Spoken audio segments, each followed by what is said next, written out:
Éric Morena a vécu une belle histoire d'amour avec son compagnon, Antoine, avant que la mort ne les sépare brutalement. Il a été emporté par le sida.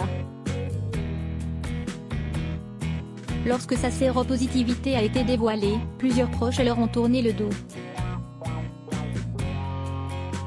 Éric Morena, à qui on doit la célèbre chanson « Oh, mon bateau s'est éteint » samedi 16 novembre, à Arcachon. Un communiqué dévoilé par son agent et relayé par Porépéop le révèle qu'il est décédé des suites d'une longue maladie.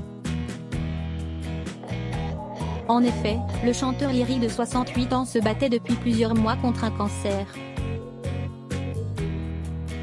En juillet dernier, sa famille annonçait la terrible nouvelle, expliquant qu'il avait dû faire le difficile choix d'annuler ses prochains concerts.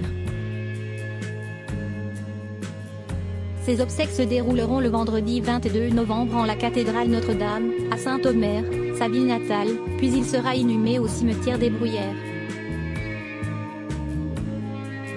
De son vivant, Éric Morena, qui a fait son coming out en 1992, a ouvertement vécu son histoire d'amour avec son compagnon Antoine.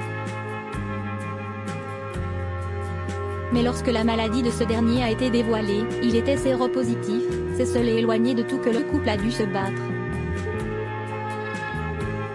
Et pour cause, leurs proches ont préféré prendre des distances après avoir appris la nouvelle, comme il l'a une fois confié à France Dimanche. Quand Antoine n'a plus supporté l'hôpital, j'ai dû le faire hospitaliser à domicile.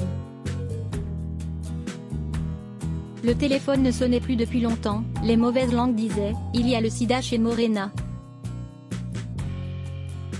Terriblement atteint, il est parti dans des conditions atroces, sans jamais se plaindre.